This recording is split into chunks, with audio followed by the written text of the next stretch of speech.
नमस्कार, welcome to Indian hegemony. मैं हूं Arham Mittal. Now recently Russia ने यूक्रेन के ऊपर एक काफ़ी बड़ा अटैक लॉन्च किया है और बताया जा रहा है कि जब से रशिया यूक्रेन वॉर शुरू हुई है तब से आज तक का ये सेकंड लार्जेस्ट अटैक है, जिसमें रशिया ने लगभग 600 ड्रोन्स और 30 मिसाइल्स का यूज़ किया है। अगर आप यहाँ पर आर्टिकल देखोगे तो massive Russian attack on Ukraine Kyiv's kills at least 21 wound dozen Russian missiles pound Ukraine damage European Union and British offices. Now exactly हुआ क्या है कि रशिया के ड्रोन्स और मिसाइल्स ने यूक्रेन के कैपिटल कीव के ऊपर अटैक किया, जिसमें लगभग 21 के मारे जाने की खबर आ रही है, उसमें से 4 चिल्ड्रन भी इन्वॉल्व है। नाउ रशिया ने ये अटैक 10 डिस्ट्रिक्ट्स के ऊपर लॉन्च किया, जिसमें से 33 डिफरेंट लोकेशंस पर यह अटैक हुआ था और उन लोकेशंस में यूरोपियन यूनियन की बिल्डिंग्स और ब्रिटिश ऑफिस भी मौजूद थे। नाउ इससे एक बात क्लियर हो रही है कि प्रेसिडेंट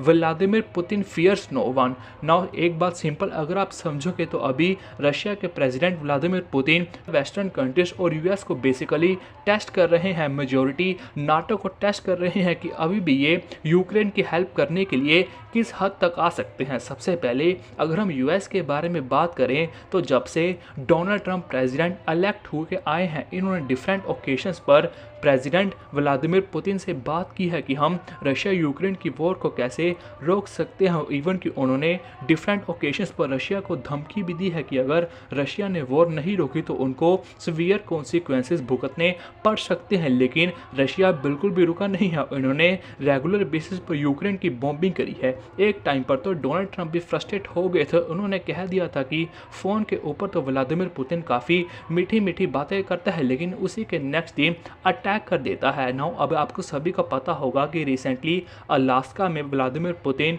और प्रेसिडेंट डोनाल्ड ट्रंप की एक मीटिंग हुई थी, हम कैसे रशिया यूक्रेन वॉर को रोक सकते हैं। नाउ फ़ोन पर बात करना काफ़ी ज़्यादा अलग है और पर्सनल लेवल पर बात करना काफ़ी ज़्यादा अलग है, वो भी 3-4 घंटे जो कि अलास्का में किया था। लेकिन उसके बाद भी व्लादिमीर पुतिन रेगुलर बेसिस पर यूक्रेन की बॉम्बिंग कर रहे हैं, जिसका सबसे बड़ा एग्जांपल आपको आज देखने को मिला, और वो भी सेकंड लार्जेस्ट अटैक किया जब से वॉर शुरू हो रही है। ना रशिया प्योरली यूएस को टेस्ट कर रहा है कि यूएस किस हद तक रेसिस्ट कर सकता है और यूक्रेन की हेल्प करने के लिए आने वाला है। नो यूएस के बाद वेस्टर्न कंट्रीज को भी व्लादिमीर पुतिन काफ़ी ज़्यादा टेस्ट कर रहे हैं। अगर आपको पता होगा कि जब ज़ेलेंस्की को मिलने बुलाया था डोनाल्ड ट्रंप ने यूएसए में, जब उनकी व्लादिमीर पुतिन के साथ अलास्का में मीटिंग हुई थी, तो ज़ेलेंस्की अकेले नहीं गए बल्कि बाकी सभी यूरोपियन लीडर्स को भी लेके गए थे, चाहे वो फ्रांस के इमैनुएल मैक्रों हो, चाहे इटली की मेलोनी हो या स्टारमर हो यूके से, तो most of the European leaders उनके साथ मिलने गए थे। और टाइम टू टाइम ज़ेलेंस्की के साथ सभी यूरोपियन लीडर्स खड़े हैं। और बीच में तो न्यूज़ ये भी आई थी कि यूरोप अपनी आर्मी भी भेज सकता है। खैर वो न्यूज़ इतनी ज़्यादा कुछ खास रियल नहीं थी, लेकिन रेगुलर बेसिस पर वेपन्स प्रोवाइड कर रहे हैं, तो उस हिसाब से यूरोप काफ़ी ज़्यादा बड़ा यूक्रेन का सपोर्टर रहा है। ना अभी व्लादिमीर पुतिन ईयू की ऑफिस और ब्रिटिश ऑफिस पर अटैक करके वेस्टर्न कंट्रीज का भी जोर देख रहे हैं कि ये कहाँ तक यूक्रेन को सपोर्ट करने वाले हैं। अभी भी क्या ये केवल वेपन ही सप्लाई करेंगे या खुद भी वॉर में उतरने वाले हैं। तो पुतिन काफ़ी ज़्यादा बड़ी गेम खेल रहे हैं और अभी यूएस और यूरोपियन यूनियन को अच्छी तरह से टेस्ट कर रहे हैं कि ये किस हद तक यूक्रेन की हेल्प कर सकते हैं। बेसिकली नाटो को टेस्ट कर रहे हैं कि क्या नाटो जैसे अफगानिस्तान में अटैक किया था, क्या आज रशिया को भी अटैक कर सकता है, जो दुनिया के सबसे ज़्यादा न्यूक्लियर वेपन्स अपने पास रखता है। तो व्लादिमीर पुतिन बहुत ही ज़्यादा बड़ी गेम खेल रहे हैं। अगर आप यहाँ पर देखें तो Russia's biggest attack the strikes on capital were a part of the one of the Russia's biggest air attacks on Ukraine in war to date. Moscow launched 598 strike drones and 31 missiles across the country overnight. Now different media newsletters different numbers quote कर रहे हैं, लेकिन लगभग 600 drones और 30 missiles के करीब average निकल कर आ रहा है। तो उस हिसाब से एक बहुत ही ज़्यादा बड़ा अटैक किया है। ना व्लादिमीर पुतिन इतने ज़्यादा मजे हुए खिलाड़ी हैं जियो पॉलिटिक्स के, किस हिसाब से गेम खेल रहे हैं कि फ्रेंडली कंट्रीज़ पर उसका बिल्कुल भी असर ना पड़े, जिसका सबसे बड़ा प्राइम एग्जाम्पल हमारा प्यारा भारत है। क्योंकि अगर आप देखो तो इंडिया अभी न्यूट्रल स्टांस लेके चल रहा है, ना ही हम रशिया के साथ खड़े हैं ना ही यूक्रेन के साथ खड़े हैं। हमका अभी भी कहना है कि हमको पीस और डिप्लोमेसी के साथ इस वॉर को सुलझाना चाहिए। हमने अभी तक एक भी बार रशिया की निंदा करी नहीं है। ना रशिया केवल अटैक तब कर रहा है जब पहले यूक्रेन रशिया पर अटैक कर रहा है। आज भी व्लादिमीर पुतिन ने सेकंड लार्जेस्ट अटैक तभी किया जब पहले यूक्रेन ने अटैक किया। यूक्रेन के अटैक्स इतने ज़्यादा न्यूज़ में आते नहीं हैं क्योंकि वो अटैक्स इतने कुछ खास बड़े लेवल पे होते नहीं हैं, लेकिन उसका बदला लेने के लिए व्लादिमीर पुतिन काफ़ी ज़्यादा बड़े अटैक करते हैं और ध्यान भी रखते हैं कि हमारी फ्रेंडली कंट्रीज़ पर भी ज़्यादा प्रेशर ना पड़े, क्योंकि अगर व्लादिमीर पुतिन बिना किसी बात पे बड़े बड़े अटैक्स लॉन्च करते रहेंगे तो इंडिया जैसी कंट्रीज़ के ऊपर भी काफ़ी ज़्यादा प्रेशर आएगा कि हम व्लादिमीर पुतिन की रशिया की निंदा करें। तो उस हिसाब से व्लादिमीर पुतिन इतने मजे हुए खिलाड़ी हैं कि ऐसा खेल रहे हैं कि हमके ऊपर भी ज़्यादा प्रेशर ना आए। अगर आप देखोगे तो frustrated Russians grapple with fuel crisis at Ukraine attack oil refineries, Russian oil refineries terminals burn as Ukraine hits Putin's war economy. Now recently इस अटैक से पहले हुआ क्या था कि यूक्रेन ने रशिया की ऑयल रिफाइनरीज के ऊपर अटैक किया था और उसका काफ़ी ज़्यादा बड़ा जश्न भी मनाया था और कहा था कि हमने यूक्रेन में ड्रोन के साथ इनकी रिफाइनरीज के ऊपर अटैक किया और इनकी सीधा वॉर इकोनॉमी के ऊपर ही ट्रैक किया है, क्योंकि वही मशीनरीज मतलब जो ऑयल रिफाइंड मशीनरीज थी वही ऑयल निकालती थी, उसको रिफाइन करके अदर कंट्रीज़ को बेचती थी। तो हमने सीधा इनकी इकोनॉमी के ऊपर ही वार किया है। अगर इनकी रिफाइनरीज ही नहीं बचेंगी तो ऑयल कैसे निकालेंगे और कैसे बेचेंगे। तो उस हिसाब से यूक्रेन ने काफ़ी ज़्यादा बड़ा अटैक तो किया था, इनकी 2-3 रिफाइनरीज भी बड़ी बड़ी जलाई थी, लेकिन ये न्यूज़ इतनी कुछ खास खबर में आई नहीं। तो व्लादिमीर पुतिन ने इसी का बदला लेने के लिए अटैक किया। और दूसरी सबसे बड़ी बात, Ukraine attack suspends Russian oil flow to Hungary and Slovakia.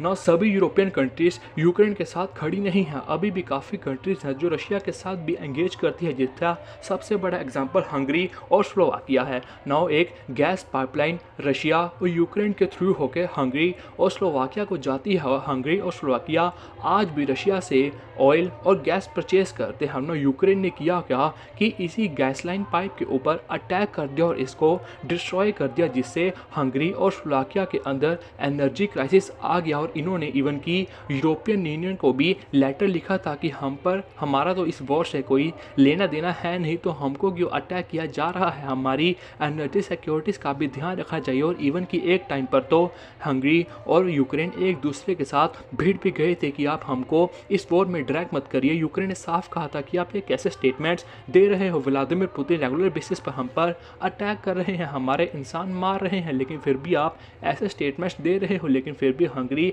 और स्लोवाकिया व्लादिमीर पुतिन के साथ अभी भी एंगेज कर रहे हैं और ये यूरोपियन कंट्रीज होने के बावजूद भी यूक्रेन के साथ भिड़ जाते हैं। इन सब से आपको एक चीज़ तो क्लियर पता होगी कि व्लादिमीर पुतिन काफ़ी ज़्यादा सेफ खेल रहे हैं और उस हिसाब से अटैक कर रहे हैं कि ऐसा ही शो करे कि हमने रिवेंज लिया है, क्योंकि यूक्रेन हम पर रेगुलर बेसिस पर अटैक कर रहा है। फ़र्क सिर्फ इतना है कि यूक्रेन जो अटैक करता है उसका इतना कुछ खास बड़ा न्यूज़ बनता नहीं है, और जब भी व्लादिमीर पुतिन अटैक करते हैं तो वो काफ़ी ज़्यादा भीषण लेवल पर अटैक करते हैं और उसका स्केल भी काफ़ी ज़्यादा बड़ा होता है। नाउ अगर आप मुझसे पर्सनली पूछें, ज़ेलेंस्की एक बच्चे की तरह बिहेव कर रहे हैं जो कि एक सामने बड़े इंसान को बार बार तंग कर रहा है और फ़ायदा उठा रहा है कि वो बड़ा इंसान कुछ करेगा नहीं, लेकिन जब वो बड़ा इंसान बराबर उसको मारता है तब यूक्रेन हर जगह रोने लग जाता है। शायद आपको मेरी बात अच्छी ना लगे, लेकिन फिर भी अगर आप इवेंट्स के ऊपर ध्यान दोगे तो जब व्लादिमीर पुतिन और प्रेसिडेंट ट्रंप की मीटिंग होने वाली थी अलास्का में, उससे पहले भी यूक्रेन ने रशिया के ऊपर अटैक किया,